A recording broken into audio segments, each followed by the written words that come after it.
Welcome everyone to Edge Talk Radio. I am Angela Zabel, that's me, and today I have Brandy Gillmore, and we are going to dive in deep on how we can heal our body with our mind. It's going to be an interesting one, and you don't want to miss it. And so, who am I? I am Angela Zabel. I am a teacher, coach, and medium. I've been connected to spirit my entire life. And as I've done that, I've worked with the team in the non-physical. And even throughout this program, you will hear me saying they, them, they, here. It'll change all the way through, only because they are continually changing for me, and they don't really care about their names, and I got tired of dealing with it. So there we go. So I connect with those from a multitude of realms. And as I've done that, I have been working as a teacher, coach, medium. I write, I am a radio show host, retreat host, I host gallery readings. And with that, I'm also doing speaking engagements and working with people throughout the world. You can also find me on angelazabel.com. And with that, I offer guidance, mediumship, intuition, and I also have the Amplified Universe membership. This is a membership that we are diving in deep. Who are we? Why are we here? What is our role in the world today? And it is so much fun. So you can find out more about me again at angelazabel.com, and I work with people throughout the world sharing knowledge. And today we are here with Edge Magazine. Edge Magazine is the leading events and media resource dedicated to all aspects of holistic living. And here's an example of one right here.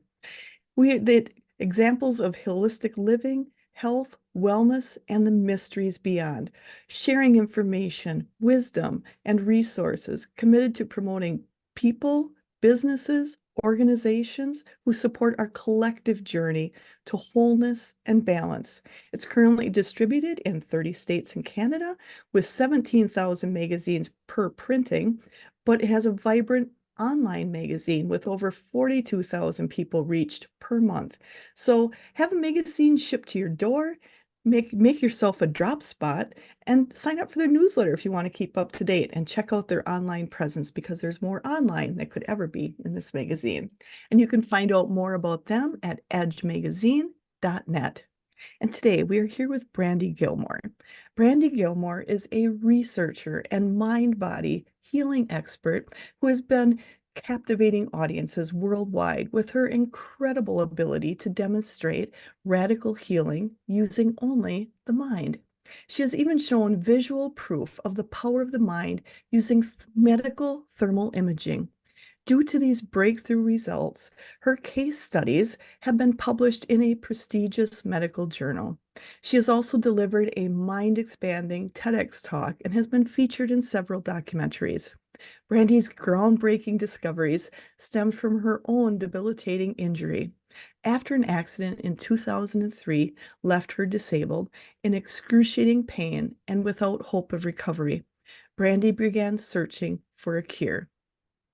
Through years of exploring every avenue for healing, Brandy eventually discovered an obscure research that changed the course of her life and resulted in a complete recovery.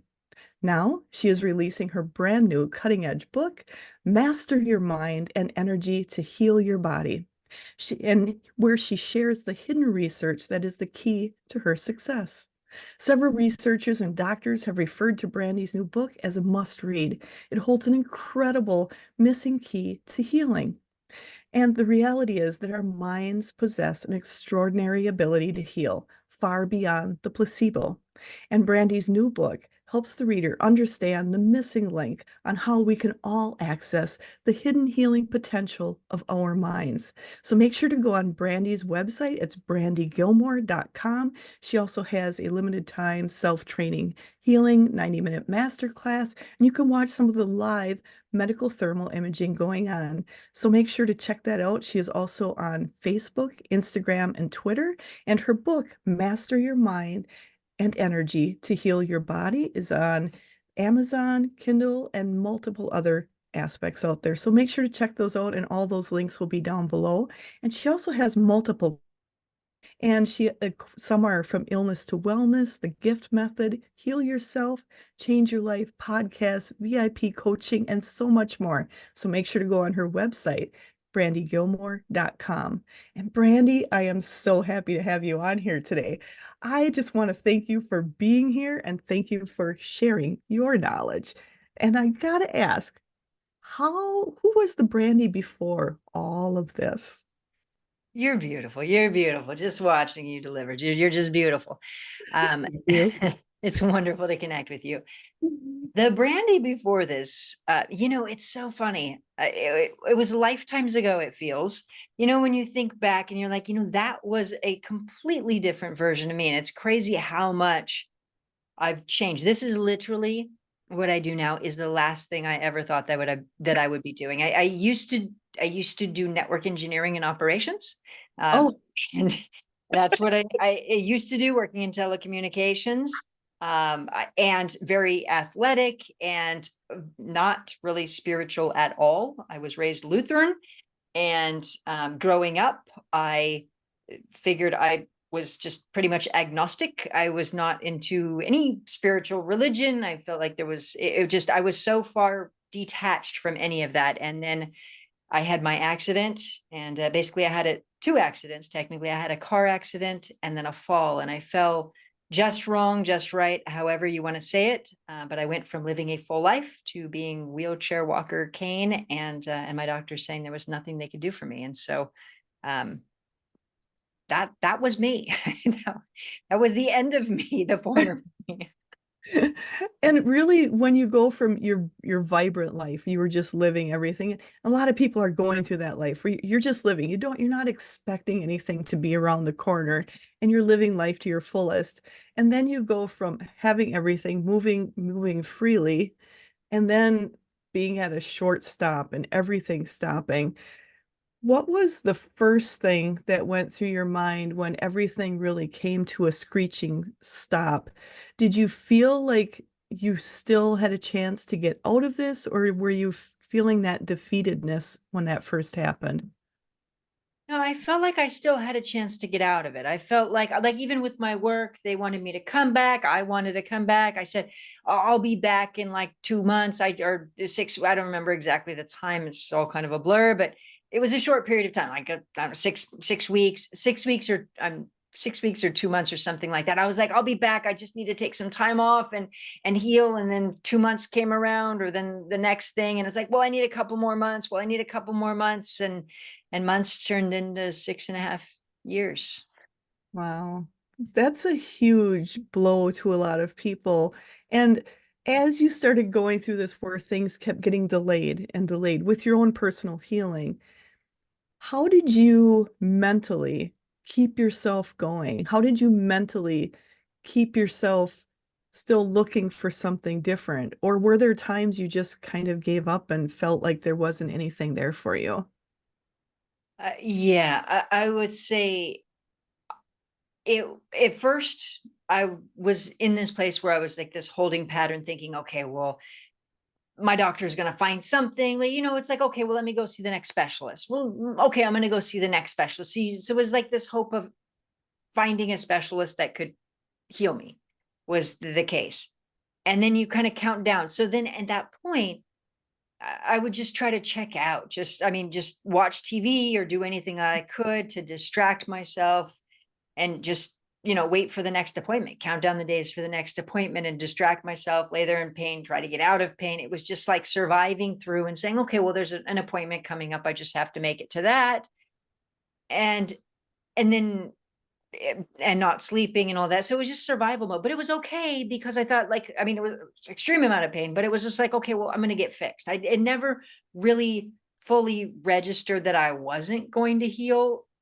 Um, at first, then after a while, I got to a point where I couldn't even watch TV because I would cry, because I would just watch other people living their life. I missed doing things and being things. And so and it was just like, it reminded me of everything I was missing out on in life. And so I couldn't, I stopped watching that, but I got to this point where if I could just keep researching, like research became both um, it became an addiction and a form of survival. Like I had to figure out the answer. I had to figure it out. It was just like was a puzzle you need to figure out. That and also an addiction because and as soon as I would stop, if I stopped and I took a couple of days off researching, it, I just I just lost hope very, very, very quickly. And so for my own mental sanity, I had to keep going. Is that, and that's a lot to handle, especially that long of an illness, that long of debilitating time and pain. Would you recommend for others, and I know everyone is different, but would you recommend for others when they can't find answers to do their own research, to keep stretching themselves to look for the answers more? Is that something you would recommend? I mean, absolutely always. And, you know, so my injury was over 20 years ago now. And when my accident and, back in '03. And so, yes. And I mean, um, to me, everything leads back to the mind. And so I would say yes and no. I mean, I spent money I didn't have for many, many, many years trying every supplement and diet and magnet and detox and cleanse and all of these things. And I would say part of the reason that I figured out the answers because I did everything wrong for a lot of years. Um, Figured out what not to do. But I mean, my hope, of course, would be to shortcut it. My hope is this is really that have you heard of the 4 minute mile? Yes. Yeah. Yes. So, so I it used use to it be, a lot for people go to ahead. understand. I use it a lot for people to understand. So yes, go ahead and share that, please. I love that. Yeah. And you use it a lot for people to understand how. To understand that the mind can break through. The mind is the barrier, and the mind can move yourself through. If you believe it, if you believe you can only do a 4 minute mile, then you're only going to do a 4 minute mile. But once somebody breaks it and you believe it, you can break it too. Exactly. And of course, it takes the follow through, but yeah, absolutely. And so kind of expanding on that, it was thought for many, many, many years that a human being could not physically run fast a 4 minute mile. And then Roger Bannister ran the 4 minute mile, and then, then others did the same thing. And so what I see is this, is that all the time I'll show people how to release their own pain, how to heal their body, how to get results. And then I go, oh my gosh, then I released my headache. I had a headache and then I got rid of that.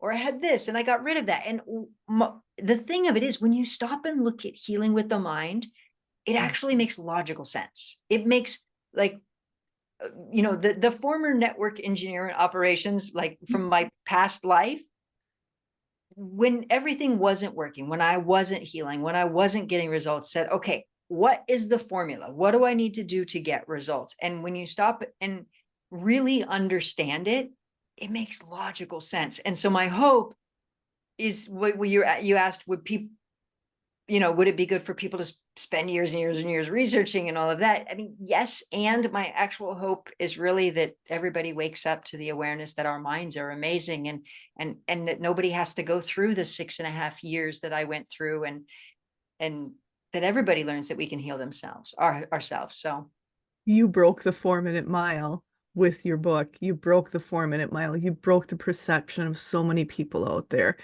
And I just keep hearing from those on the other side, I just keep hearing the applause for you, and they're saying, thank you. Even though you took a heck of a journey, are helping so many people with what you have learned and how they can break the 4 minute mile of pain that they've had for so long. So thank you so much. so beautiful. Thank you so much. My heart receives that. Thank you. And they want to say, I just keep hearing from them, your intuition had been on fire for quite some time. And even when you were younger, your intuition was there helping you throughout your life. And that intuition helped lead you to show you what more there was to do. And I also keep hearing, I'm just going to say, they're saying all the as you said, sometimes wrong turns or felt like you were going through a lot of money was really not a wrong turn, but seeing how others were also doing it and how you could then shortcut that with your intuitive ability. And what a gift for you to share that with so many others.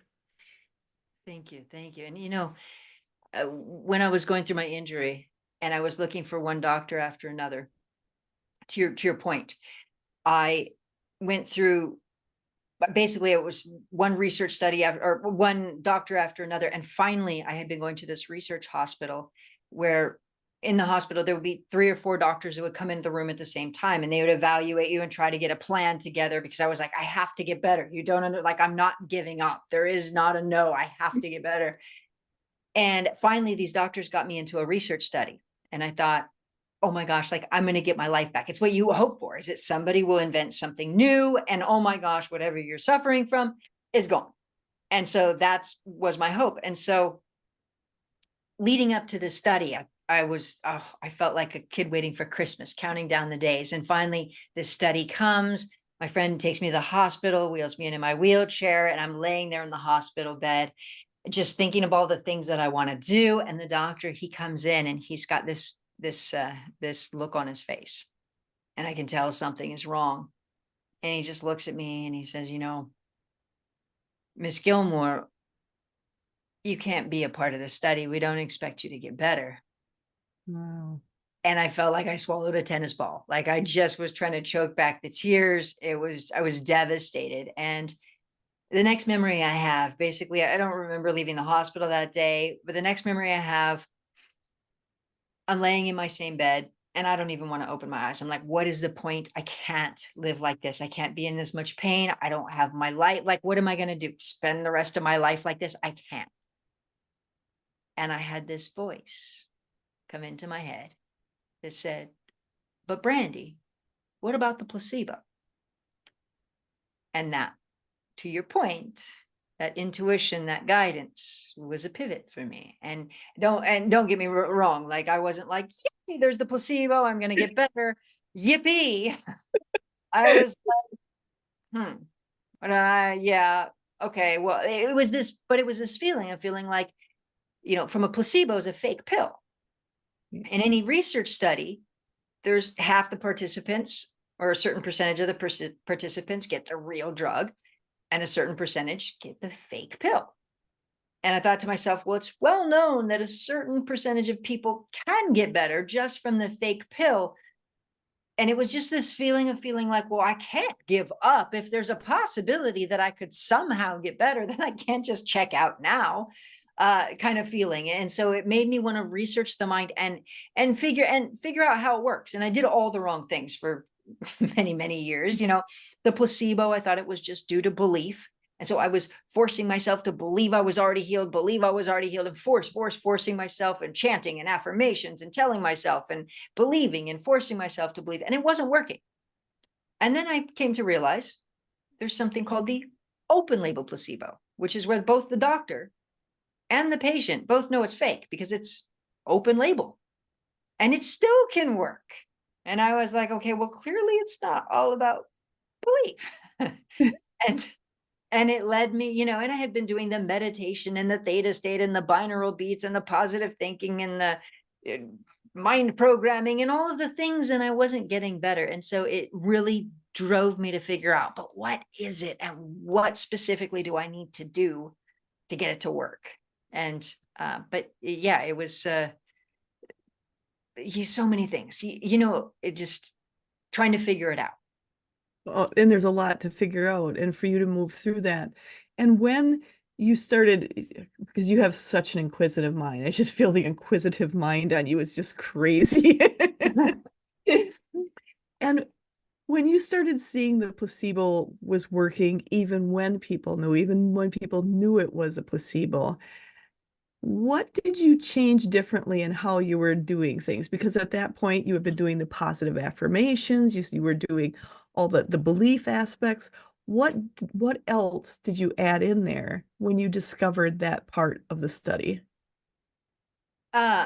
I felt a little duped, to be honest with you, because a lot of people had all said, just believe, but like, so it was like, I felt like, man, there has to be more to it. So, I mean, I more and more and more, because initially it was just more and more and more theta state, more delta state, more, and it wasn't working. I would say the next pivot, really, because it not being about belief then made me turn even more towards deep state of relaxation, of Mm. hypnosis, of guided meditation, of sounds and sound healing, and frequencies and binaural beats and affirm, like all of the things for, I mean, hours and hours and hours and hours per day.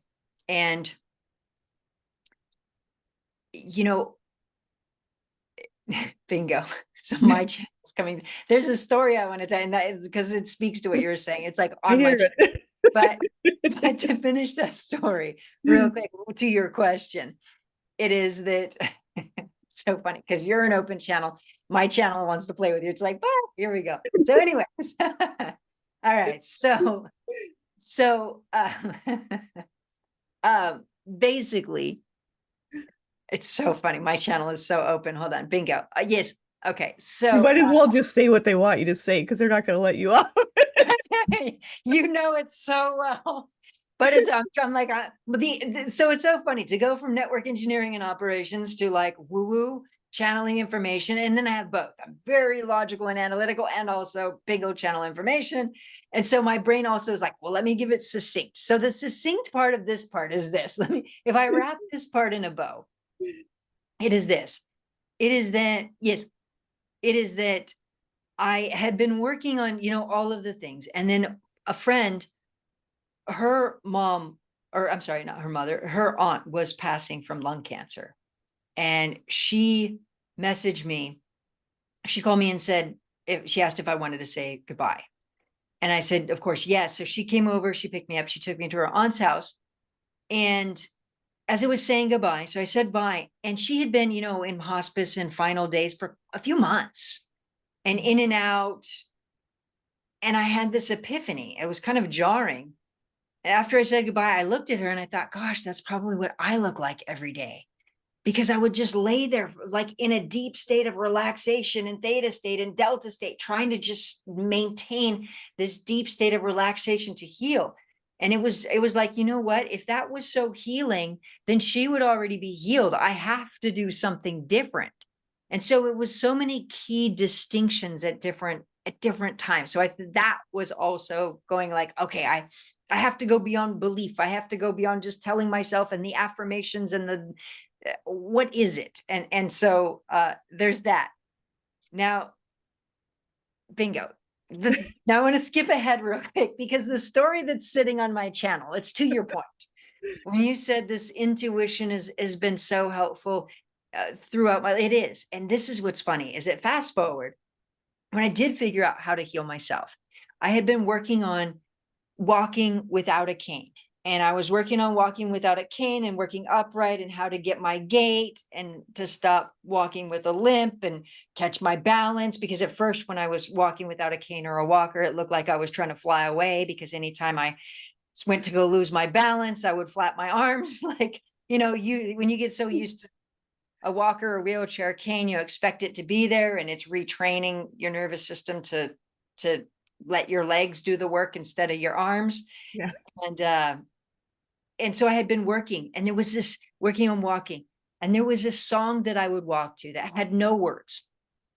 It had no words, but during my injury, I'd been listening to all of this, music, but I had a six, like basically in my room, I had everything was on the remote, like fan was on the remote, lights were on the remote, music was on the remote, everything. There was a remote for everything. And I had a 60 CD changer. So it tells you it's a couple of years ago now that I don't think people have CDs anymore. Yeah, we won't date too much here. Right.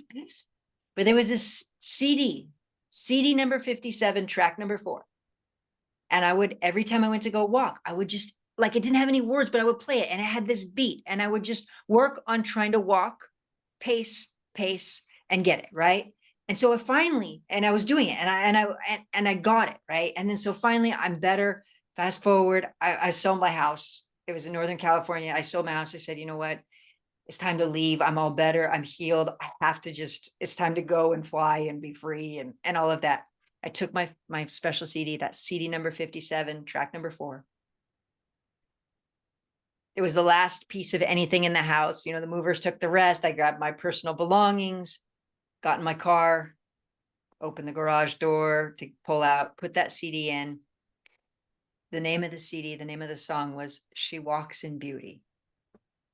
I sat there and listened to a song of She Walks in Beauty the entire time, working on walking, and I never realized it. And what made me just, I sat there and I just cried, because the whole time going through my injury, I had felt like I was alone. I felt like I was trying to figure it out and just do this. And then the awareness that the whole time I had been sitting there working on walking to a song called She Walks in Beauty. And it was just like the universe was just there with me and with us and all of us all of the time.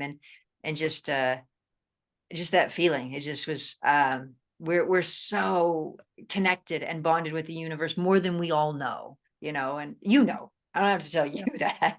Absolutely. And, you know, one of the things, not that this is a religious aspect, but there's the poem with the footprints where they say, when you couldn't walk alone, Jesus was carrying you.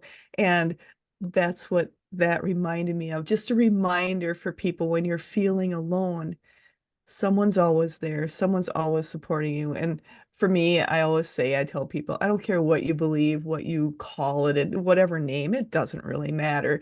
It doesn't matter what you call it, who you call it, whatever you want to put it as.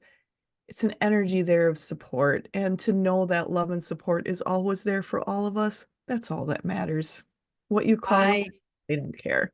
I love that. I always say universe, God, energy, divine, mother nature, whatever you want to call it, it's there. Just like birds know how to fly south for the winter, animals get information. We're all connected more than we realize. We just feel disconnected, a lot of us. And I know in my past I had been very disconnected, but to Oh, your point, true.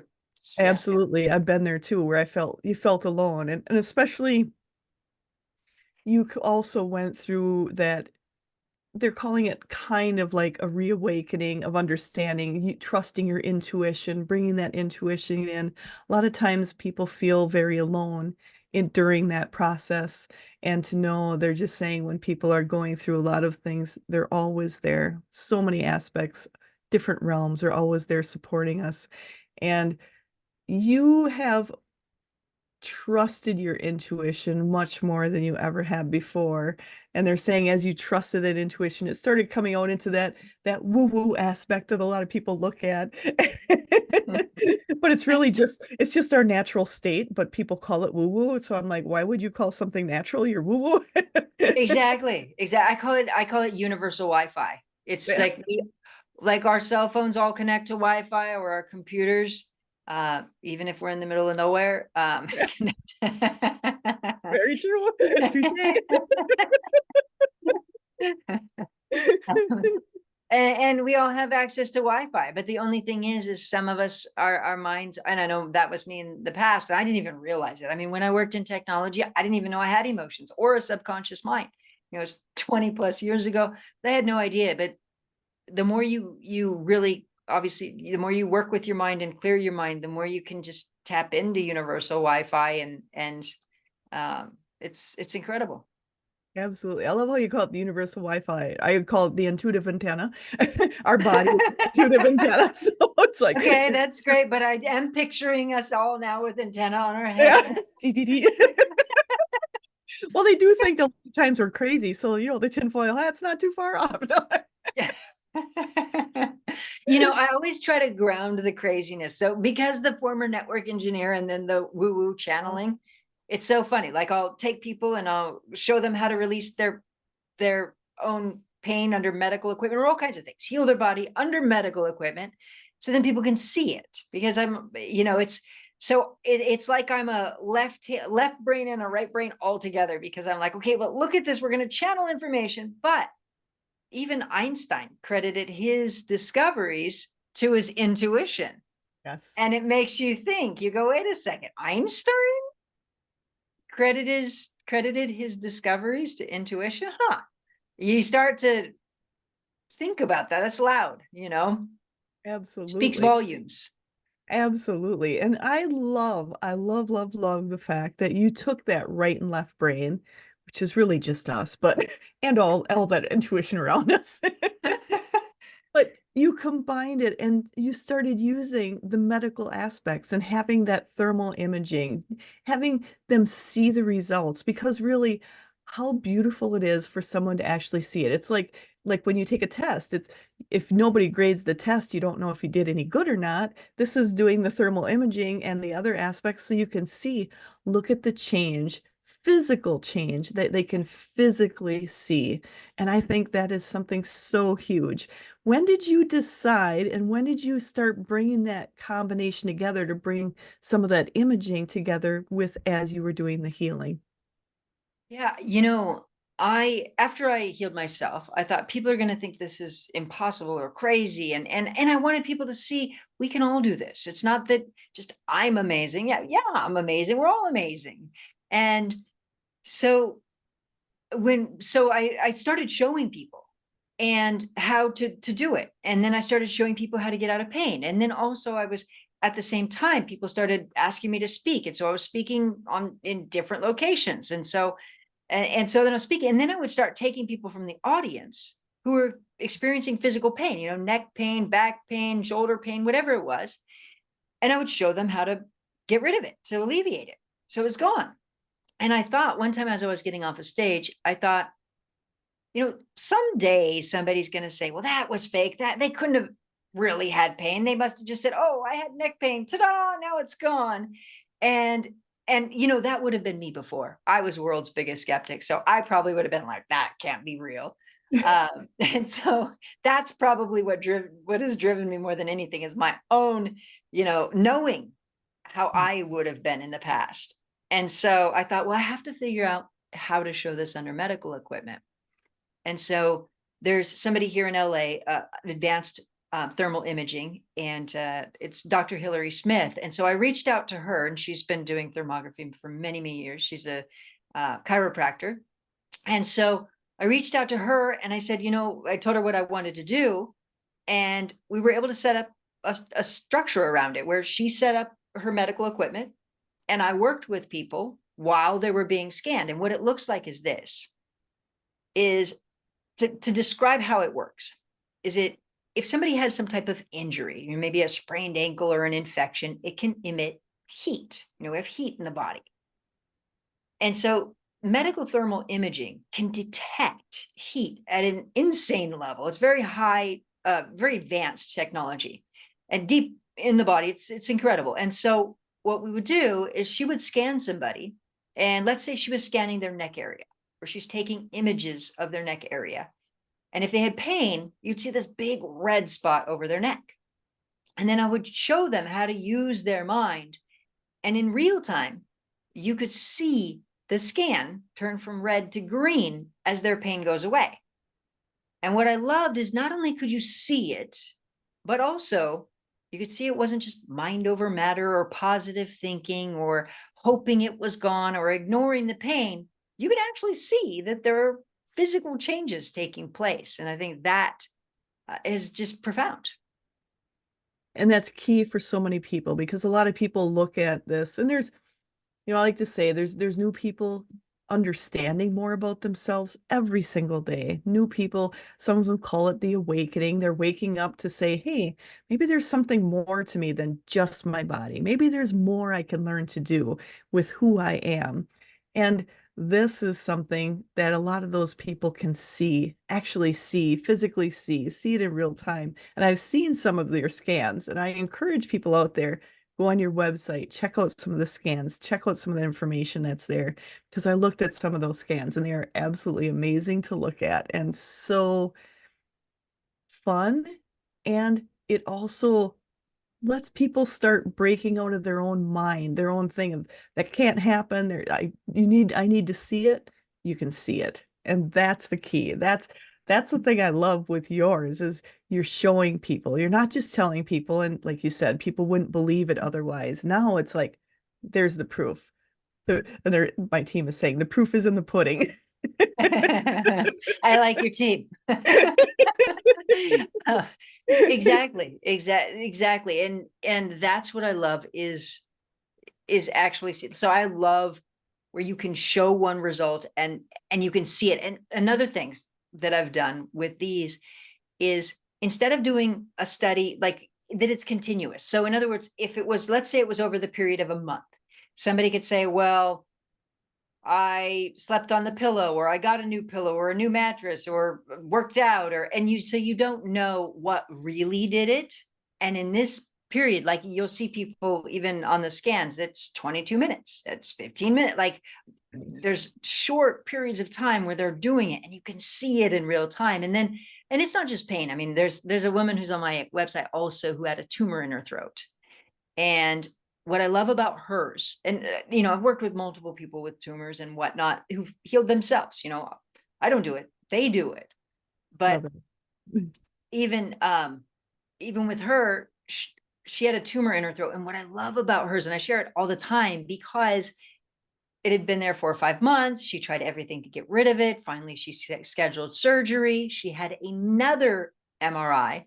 It showed the tumor still there, 5 millimeters, and you could see the tumor in her throat. Yeah. And on Monday, she had that pre-op MRI. Her surgery was scheduled for Friday. Her and I worked on Thursday, the day right before her surgery.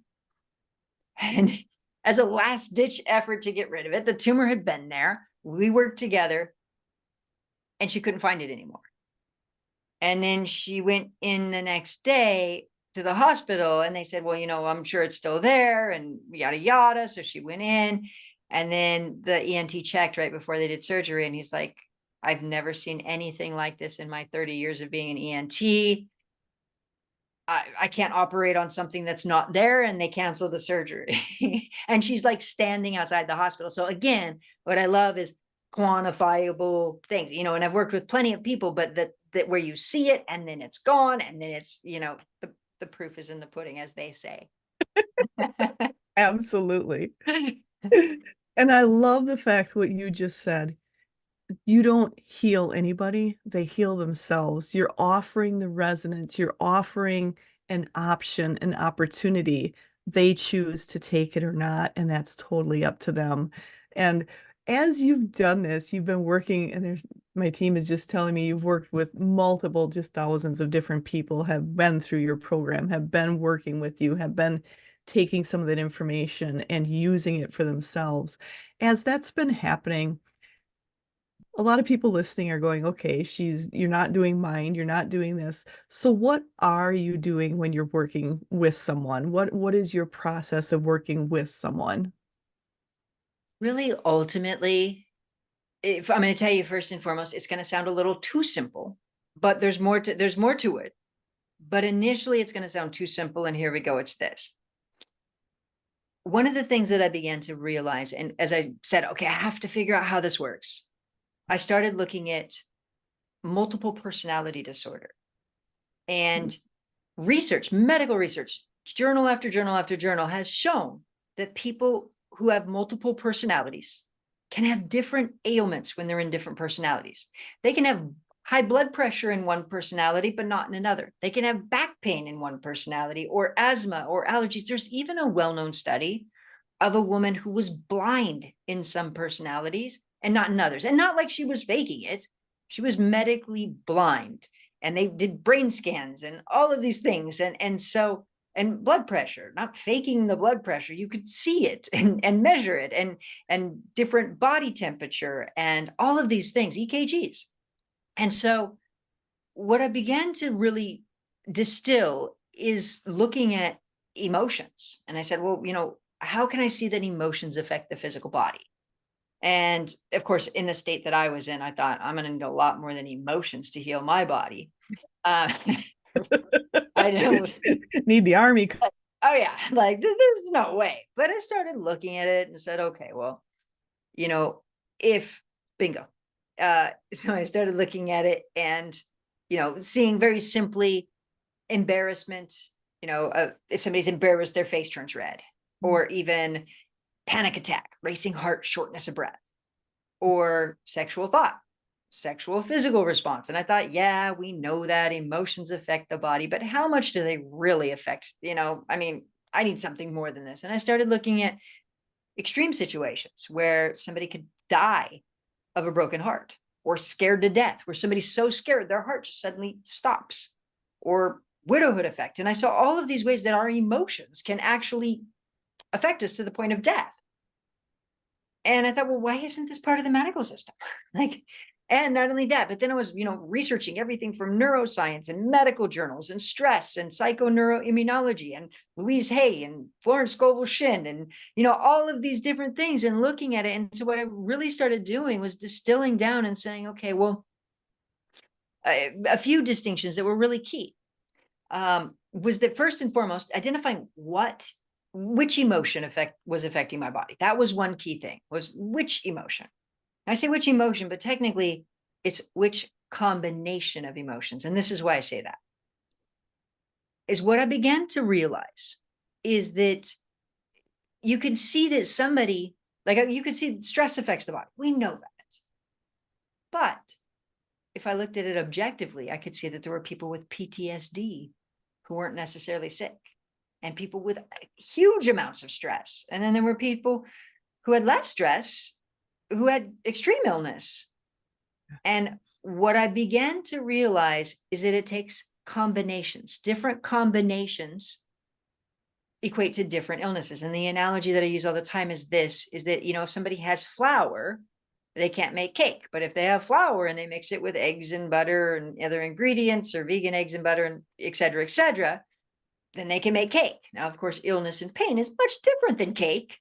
But my point being is that different ingredients, different recipe equates to different things. So somebody might have back pain or neck pain, or, RA, or PTSD, but with no physical illness. And so, and by the way, people with multiple personality disorder, and just to be technically correct, multiple personality disorder is now called dissociative identity disorder. So it's got a new name now, but Okay. same thing. Just it's easier to say multiple personality disorder. But point being is that a person can have no illness in some personalities and illness in others. And so basically what I began to realize is that I needed to figure out which specific emotions were impacting my body and then change those. And it was profound. As silly or as as silly as it may or may not sound. And this is now how I see illness is kind of like this: is imagine if people were walking around and they're having an anxiety attack and they don't know that it's attached to emotions. They have no idea. So they're like, oh my gosh, I need to check my lungs. I need to check my heart. My heart's racing. I can't breathe. What's going on? And they have no idea that it's connected to emotions.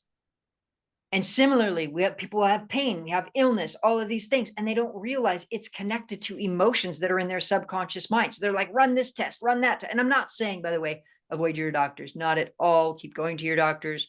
I always tell people, don't avoid your doctor. Instead, blow their mind with what you're capable of with your mind. That's like the saying. So I'm just saying, but yeah, but that. And that's so true, because emotions, people look at illness as just the physical illness and they forget the emotions behind it. Emotions, I think for me, I feel emotions run everything through us. I mean, like you said, always go to the doctor, always, keep up to date with what you need to do. But just take a moment and ask yourself how you're feeling, especially when the moments, a lot of times you're feeling the pain or just before you're feeling the pain. What's your emotions like? What's your emotional state? And really tap into that and use your intuition to ask where it's coming from, because so many people, I think it's a huge part of the puzzle. And I don't know where you are, but I don't hear anxiety and depression is so high right now. And for people to look at what's causing it, the root cause, not to cover up the symptoms, I think is something so key. Absolutely. And there's a couple of things that are very profound from that. And first and foremost, as far as healing goes, I mean, we could look at energy and there's so many things we could look at in here, but if we simplify it, it's like this. This is how I started looking at it. Is I started thinking about a stroke. And for instance, if somebody has a right brain stroke, it can affect the left side of their body. It can paralyze their body. And so, or a right or a left brain stroke can affect the right side of their body. And so it depends on where the stroke is, how it affects their body, and it can paralyze the body. And so I started thinking about emotions. Like an emotional stroke, if you will, so to speak, is that the emotions were creating activity in the brain that could damage the corresponding part of the body. And that's what I really started like looking at. And I mean, going into the neuroscience of it and thinking about, the awareness that every part of the body is located in a different part of the brain. Like the foot is in one location, the hands are in another location. And so starting to understand that it makes sense that when we start thinking about emotions in the brain can affect a corresponding part of the body. And further, what's interesting is that there are some illnesses that can be diagnosed by looking at the brain. There are also on top of that, there's research that shows that emotional trauma can actually change the shape of parts of the brain. And so just from an emotion. So we think emotions can't affect us physically, but they very much can. And so that's how I started looking at it and thinking, okay, well, what emotion is triggering in the brain that is then affecting the corresponding part of the body? And that was also a really helpful awareness for me to start creating a change. And that's something I think people don't realize. People kind of make the connection that emotions can affect your health, but they don't make the full connection, the full ramifications that can come with that. Realizing I think a lot of people, I feel, and my team is kind of saying, a lot of people feel an emotion maybe affects you for a little bit, but they don't feel it's a lifelong or a very long-term effect on your body. And there's so much that is, and especially emotions you hang on to, especially emotions coming through from childhood that come through, those emotions hang on and just start kind of wearing down your body with those emotions, to be aware of that and to really dive in deep on that. And as you wrote your book, were you looking at simple techniques for people to use to help them identify and work through some of the emotions? Or what does your book contain that can help people on their healing path? Absolutely. If somebody had told me emotions and my mind could heal my body in the very beginning of my injury, I would have probably been offended. And I would have said, You might have hit them. guides, be quiet. Quiet. Don't Okay. tell her. But Okay, big, that wouldn't have happened. you're probably right. I'm just gonna like, I would have been offended. I would have been very upset. I would have been like, have you not seen I would have thought somebody was lost their marbles. Yeah. And I probably would have taken offense to it. And then when you stop and think about it for a moment, so it shows you the research that I found, the awareness that energy, while a lot of people think energy is just woo woo, that it was actually discovered, like of the physical body, validated and discovered by a medical scientist back in 1923. His name is Alexander Gerswich. He initially called it mitogenetic radiation, but he was nominated for a Nobel Prize 11 times. Now, fast forward, here we are 100 years later. And even right now, there's a database that is a collaborative database under the NASA agreement. It's a collaborative database between the Smithsonian and Harvard that's maintained by the Smithsonian and Harvard that has research on this energy of the body as recently as last month. There are new studies that are constantly being done on this energy of the body, but people don't even know it's real. That's interesting. I didn't know that those studies were still going on. That Well, I'm going to be checking into some more. So now. Well, and it's in my book. So that's what and what's interesting. So this gentleman who discovered it, medical scientist, 1923, nominated for the Nobel Prize 11 times, won it in Russia, which was technically like the Stalin Award prize that he won. And so there was all of this buzz around it. But the problem is that we couldn't test it, right? How do you test the light energy of the body? Not Right. only that, but a lot of medical research has been done on cadavers. They don't emit any light energy. And Oh, so further, what happens is this, is how do you test the light energy of a human body? Well, what they have to do is basically, and kind of to give everybody an idea real quick. So kind of zooming out for a second, when this light energy was discovered, it was initially called mitogenetic radiation, which is kind of a big word.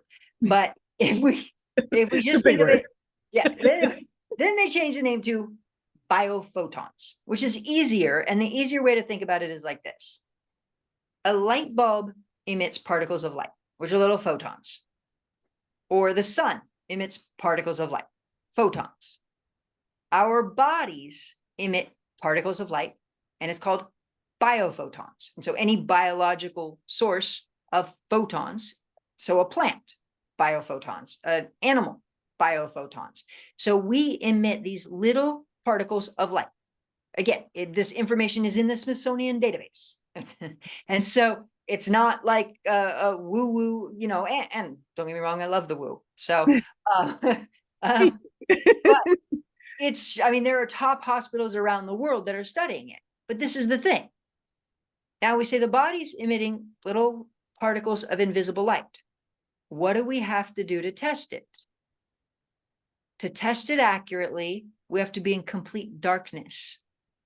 So in these, and it's also something called a photo multiplier tube. I've been in these labs before where you can test it, which looks a lot like going into a bank vault where they lock the door and then everything is airtight and it is completely pitch black, because of course, if any light goes through, it's going to interfere. And then you can measure the energy that's coming from the body. So point being, it's like, it's not most medical researchers are not even looking at this light energy. But a few interesting facts about this light energy is that research has shown that cancerous cells emit a different frequency than regular cells, than healthy cells. People with diabetes emit different cells, rheumatoid arthritis. So there's all of these different studies that show that illness, and further, that our brains can control this, our emotions can control this light energy and shift this light energy. And for example, there is a study where researchers had participants visualize white light. And as they did, the biophotons emissions increased from the right side of the head, but not the left. And so there's all of these, or anger increased the energy from and so there's all of these different studies that show this. And so it's profound. And so basically that's what's in my book but simplified is basically, what did I find about emotions? What did I find about energy? How does it work? How does it work to get results? What are the factors that we need to change? Because there are certain things in the mind that we need to change. Yeah. And then the step-by-step process, how to do it. And to give you an idea how there's different things in the mind that we need to change, another factor that we need to change that is common is this, is that if somebody's been sick for a long period of time, it can become part of their self-image. Once it's part of their self-image, their body then wants to continue to recreate either the same illness or another one and can continue to create problems. And so that's what it is basically the research that I found in my journey, how I did it, how I healed myself, what I found in my own subconscious mind, and then how I've had others do it too, and the step-by-step process on how to do it. I love that. And as you were talking about that, my team was showing me a lot of people think, well, how does bio parts, bio aspects emit light, but they want people to think of a lightning bug, how they emit light all the time when they choose to do their own lightning, when they do the lightning bug. When you have lightning bugs by you at all or no? I don't think we have any in LA, Oh, but okay. Maybe not any there, but not here, but I definitely have lightning like good lighting all around. yeah, because we have all the bugs here where they're lighting up at night. They're just lighting up. And they Ah, choose when they light up, and they choose they can light up in patterns. They can light up in all different aspects. So you're walking outside and the night sky, the night area around us is just lit up with lightning bugs. So they're saying we are like lightning bugs in that aspect where we choose when to light up for people, when to hold ourselves back, what type of pattern we emit from well, each other. yeah, but it's emitting, our bodies are emitting energy, all this light energy all the time. Now, what's also fascinating is, again, top medical research has shown that, has even suggested that light energy communicates information throughout our body, including homeostasis. And some people might say, well, how is it possible for light to communicate information? And if you stop and think about the internet, cell phones, it's all run on this backbone of fiber optics, which is light. Like our TV, cable, all of it's run by light information. Like that's why information travels at the speed of light. Speed of light I because can text somebody on, go ahead. it's just going so fast people don't realize it's been around us, but we don't think of it. It's part of us and we don't realize until we open up our minds, expand and start asking the questions, which is what you've done. You've started asking the questions. If this works, what is this? How does this connect? And bringing that all together. Your analytical mind has served you extremely well. It had, even just always growing up, I've always been able to figure things out. And even, I mean, in my freshman year in high school, I was in senior math. And so I've always been like, even with network engineering and operations, if something needed fixed and nobody could find the answer, I would figure it out. And so I've always been good at figuring out puzzles and how does it work. But if we're going to even simplify it, the reality is if we just simplify everything, research has shown, we know that stress can increase cancer. We know that stress, like research has even shown out of Harvard that it suggests that autoimmune conditions are caused by stress.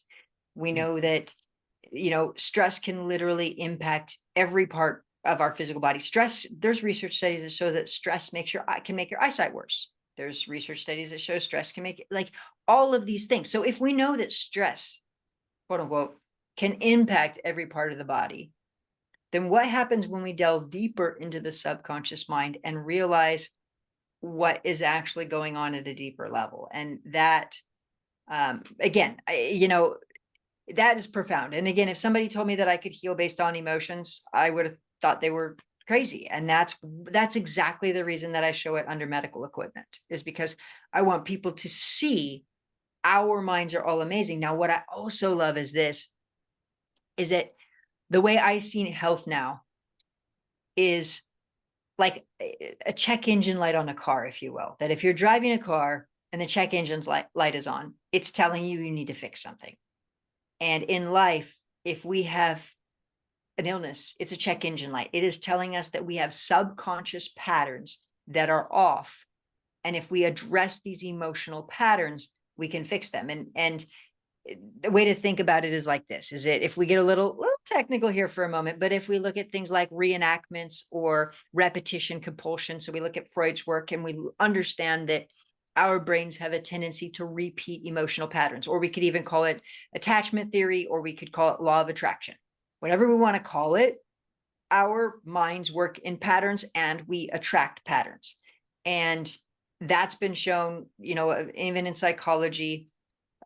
It's well known that unfortunately a woman can have an abusive father and leave him and find the abusive boyfriend, boss, spouse, dog, whatever, like that pattern can show up in a variety of different ways.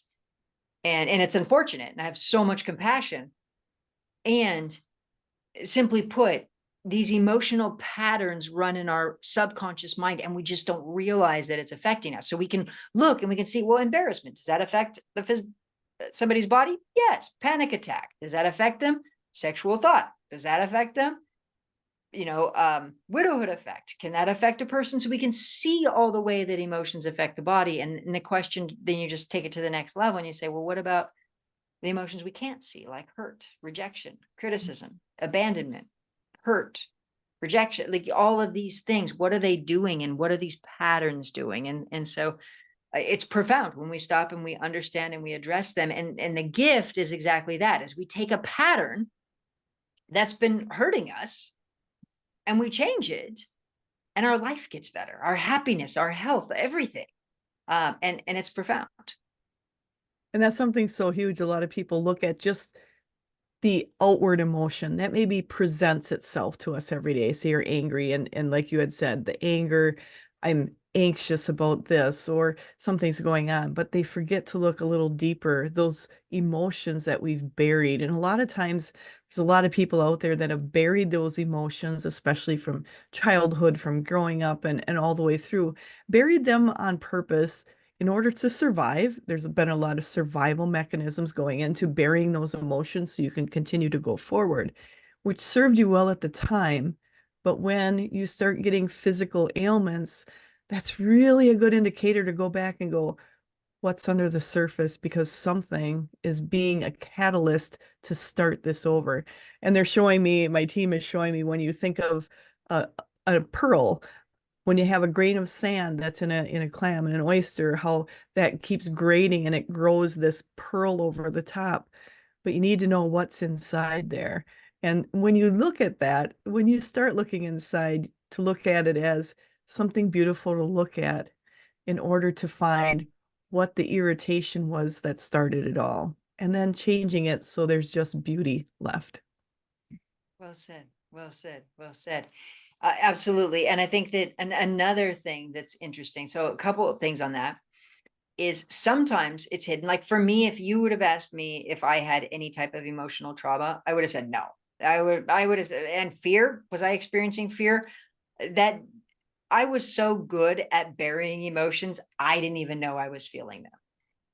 Then there's also the other side of the coin, which is sometimes we can link up emotions as being a good thing, and we no longer recognize them as being a problem. For example, there are some people who have a lot of pride in hardship. So they feel a sense of pride with hardship, and simultaneously they don't realize it's impacting their lives. So then they may want to get rid of the hardship problem, but then they feel the pride with it. And so that's there's some complexity. So remember when I said I make it sound really, really easy, there are some complexities to it that require change. I mean, another complexity is that emotions also control our consciousness and our perception. So we don't even realize it's happening a lot of times. And one way to think about it is, if you're really, really, really, really in love with somebody, what happens? You see all the good in them, the wonderful things. Your brain does that automatically for you. Now, if we are in a place where we're feeling really angry or upset, or we just had an argument, what do our brains do? Our brain wants to continue to go back to the argument, or fault find in the person and see them as less than, or blah, blah, blah, or whatever it is, automatically. We didn't say, brain, start fault finding in them. Brain, keep going back to the negative problem. Our brains do it automatically. Now, the point is that our consciousness, our perception in these instances is being hijacked. We're in love with somebody, great. We're gonna have great, positive, see wonderful things. We're upset with somebody, it gets hijacked into the negative. But beyond that, if we're in fear, then we see fear. But we don't even realize it. And it was funny, even in my own life, if you would have asked me if I was in fear, no. And even I was working with somebody the other day, and she said it so beautifully. She said, Brandy, I don't have a lot of emotion around it. It just is fact. It just is what it is. And I said, okay, well, what if it was different. For example, what if you could actually, what if you looked at it in this way? So I had her looked at the situation in a completely different way. And she goes like, wow, well, that would be different. And I said, and how differently do you feel? And she goes, very differently. And I said, well, I thought you didn't have any emotions around it. And she was like, well, wait a second. Because she said, well, I don't have any emotions. It's just fact is a fact. And so my point is, Yeah. we have emotions we don't even realize we have that are based on perception that we don't even realize we're perceiving because we just think it is what it is, what it is. And so there's depth to this. And not only that, but to create a real change. Like even when I take people and I help them to release pain in minutes, I always tell them, you need to follow through. If you don't follow through and you make it your new norm and you go back into the old, the pain will come back. And I have had people who have changed, who have released pain, and the pain came back. And then they had to follow through again to create the real change. And I've also had people who created the change and embody it and said, I'm never going back into the old again, and stayed out of pain, and it was gone. So I want to emphasize, I'm making this sound really easy.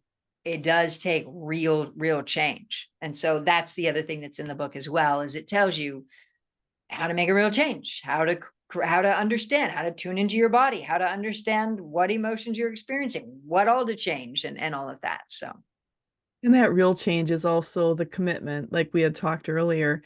You don't heal anybody, they heal themselves. It's how committed they are to healing themselves. It is their choice and what they do. But if they're committed, oh boy, the change that can happen in their life in an instant and can be lifelong changing. And also when you change, when you're dealing with something just like you, when you had something that was so chronic and so prevalent, showing to so many people around you, when you made that change, you had such an impact on the people around you, such an impact for them to look and say, if she changed that, which was huge, and I have smaller issues, I think I can change them too. The 4 minute mile you just created.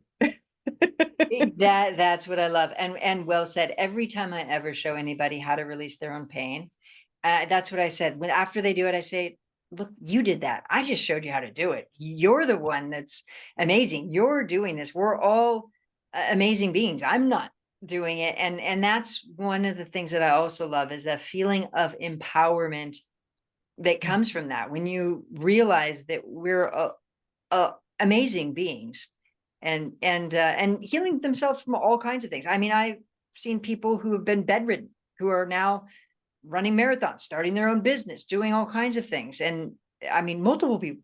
And they did it. Kudos to them. And it's incredible. And that's what I love, is that, the more people wake up to the awareness of how incredible we are. It's the 4 minute mile. I actually at one point was calling it the 4 minute mind, but I didn't want people to stress out and think that they needed to heal in 4 minutes, Right. because it does take a real change. And uh, That is true. People think that they need to do it in that amount of time, or they think they're failing because they didn't do it in 4 minutes. exactly. It's like Amazon delivery. If this is taking 2 days, this is too long. It's got to be same day. Yep, same day delivery. Yeah. So I have to say, I poke around on people's sites and things like that. And one thing I noticed about you is on the bottom of your site, on your website, you had the human potential revolution. And I saw that and I'm like, I like your style. I like it was kind of hidden a little bit. But what made you decide to call things the human potential revolution? And what was your thinking of having it there? And number one, it's my business name. And because we are waking up to this awareness that we are all truly incredible. If you would have told me that I could get information from this universal Wi-Fi, or they, them, it, whatever you want to, universe, God, divine energy source, Mother Nature, I would have thought it was impossible.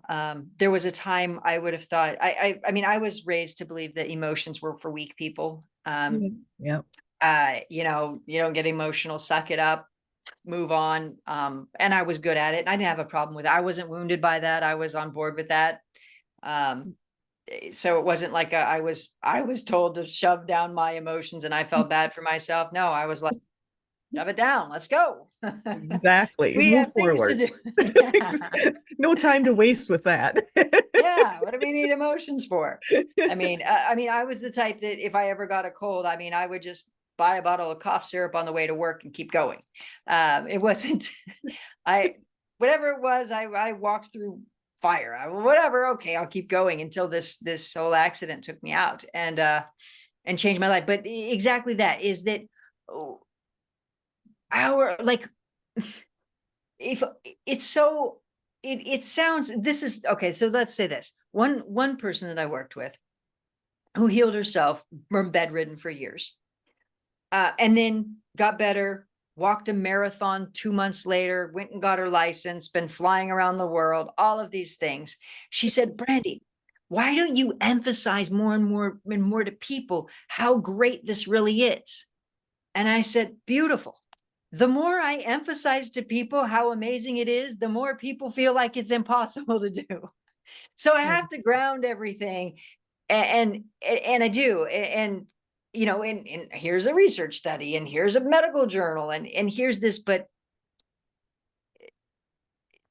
because our potential of what we're capable of is just truly incredible. So that human potential revolution, I feel like there was an industrial revolution, and we look at all of the technological revolution, and now we are going through a human potential revolution when we as human beings are waking up to what lives inside of us. I feel like, that's what we're going through right now is the human potential revolution. I love that. And I think that is amazing for people to hear. I felt it needed, my team said it needed to be brought up. It needed to be discussed for people to realize we are in a human potential revolution. And I saw that and I'm like, how perfect, how perfect. Right. Just you think about that's exactly where we are, industrial revolution, and we look at the all of the revolutions and we see it's where we are, and it's so exciting. It's so exciting. It's an exciting time to be a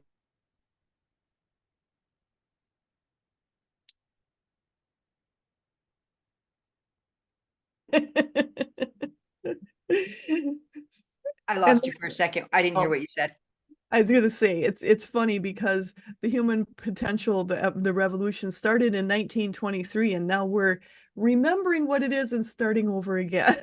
That's funny you say that because I always tell people, I didn't figure out obviously that the mind affected the physical body. The only thing I've figured out is how to get radical results and show them under medical equipment. So the breakthroughs that I've been able to create are mind expanding. But even in the Bible, 3,000 years ago, it's written, a merry heart is a medicine to the body. Ill thoughts will dry the bones. And it's also written, life and death are in the power of the tongue. Those who love life will eat its fruit. And so all of this stuff is even like, I mean, if you think about a merry heart is a medicine, ill thoughts will dry the bones. That is stress. And the interesting thing is even studies. So even studies on optimism, a merry heart is a medicine. Funny enough, optimism, even after surgery, people who are optimistic after surgery heal faster, faster cellular proliferation and better results and shorter recovery times. And people who are stressed and in anger and in fear have increased chances of rehospitalization, slower cell proliferation, slower wound healing, all of these things, slower healing if they're stressed or their anger, or even studies at Harvard has shown that optimism and emotional vitality can reduce coronary heart disease by over 50%. And when you think about it, coronary heart disease is the leading cause of death. So wait, we can reduce the leading cause of death by 50% with emotional vitality and optimism. What? Why are we not doing this? And then you see so many people are suffering from stress and depression and negativity.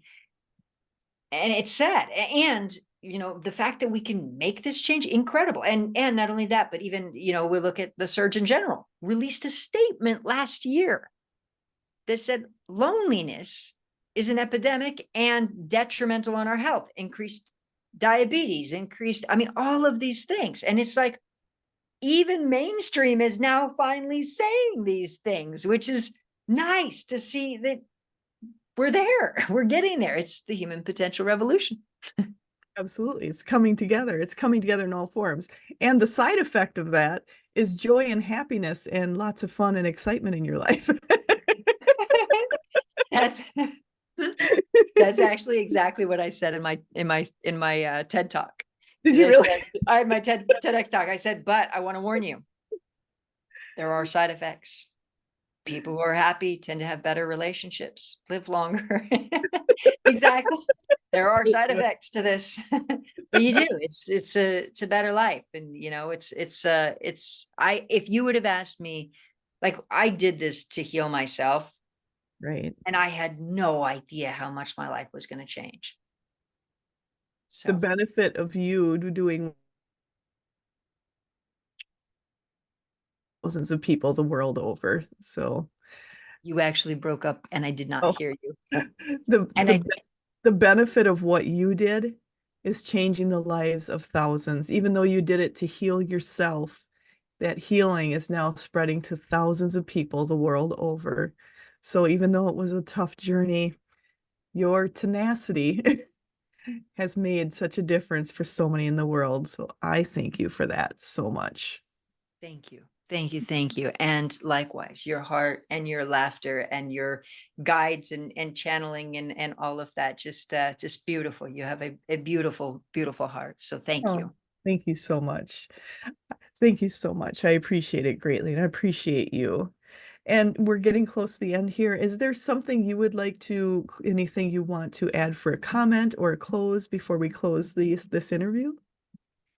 The biggest thing is that, all of the time I'll take, like, even from the audience, when I've worked with people, a lot of times I would take the person who's the most skeptical and say, okay, let's do this.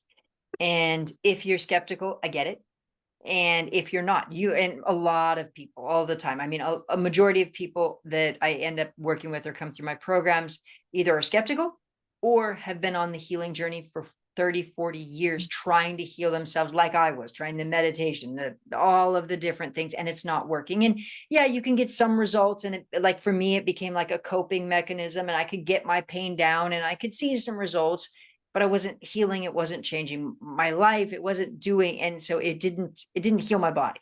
And so really understanding it, but very simply, you know, I would put it in a nutshell. And I would say this is, I would say that, as I mentioned, this information is even written in the Bible, and whatever religion or spiritual background, it's written throughout history that our minds and, are incredible.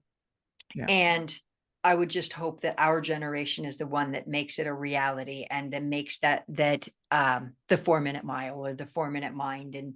And because the more people who do it, the more that we can all see that it's possible. And so my hope is, if whether you're skeptical or not, that you get results in your own life, both for your life and for this human potential revolution, that our generation, this time, this period, is the one that doesn't just talk about it for 1,000 more years, but actually makes it a new reality. And that's my hope. I love that. And I do believe we are the generation to do that. So I think it's going to be here. I like that. I like that. Right. But we got to get everybody to be like, hey, they say research says that it takes about 25% of a population to be able to create a real movement, and so it basically, my focus is this, is that part of the thing is that to make this a change, we have to be able to get results, and Yes. we have to know why we're getting them. Yeah. And so results and why, because if one person says, oh, it's God, it's Buddha, it's Jesus, it's Right. energy, it's the divine, it's source, then we're like, well, what is it now? We're never going to get to 25%, because now everybody thinks it's something different. And so we're never going to create a real movement. But if we say, okay, God, universe, divine energy, whatever you want to call it, but if we start looking at the mind and understanding the mind body connection, we can understand our emotions. We cannot like, so that's really my goal is if we say, look, we can look at emotions, we can understand the mind body connection. If we can understand why we're getting it and we can get real results, that's how we create a real shift. And so it's up to all of us. And I think it's going to be incredible. And the side effect is we get to live a better, happier, more wonderful life. I mean, it's That's a not tough horrible. side effect, though. I don't know if people can I handle mean, it. sometimes you just have to endure. You gotta toughen up and work through it. Brandy, I want to thank you so much for being on here. I appreciate it, and I feel there's so much there for people to listen to, people to hear, and for people to really check into your book. I really feel that's something so important, and that's Master Your Mind and Energy to Heal Your Body. You can be your own cure, and that is so true. And I do believe we're getting closer to that 25% because I'm pushing for it too. Right? I feel like we're pushing for it. We've all got it. We're doing it. That's how we get there, right? All we Angela, need to do. you're just wonderful. I love your heart. I love your energy. It has been such a pleasure laughing and being here with you and delving deep into all of this. And thank you so much for having me. Thank you so much. And I appreciate you so much, Brandy. I appreciate you and appreciate all your sharing with all the people. And I can't wait for all the people out there to look into more of your information also, making sure they're going on brandygillmore.com, checking out your information. You've got your masterclass on there. Check out the thermal imaging. It's a lot of great information on there. So I encourage everybody to go there and check out your book. Go on Amazon, go look at it, and all the links will be down below for all of these, everyone listening. So thank you again, Brandy. I appreciate you greatly. I appreciate all you've done. And with that, I just want to remind everyone to make sure to tune in to the next episodes. They're on the first and third Tuesdays of the month at 7 p.m. Central Standard Time. You can find them on all the downloadable podcasts. And if you want to watch the interviews, which I encourage people to watch them, go on my YouTube channel, Angela Zabel, Teacher Coach Medium.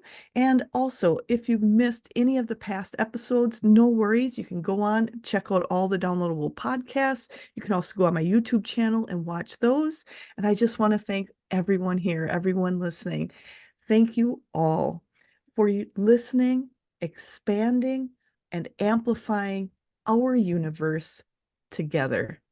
Thank you all and have an absolutely amazing day.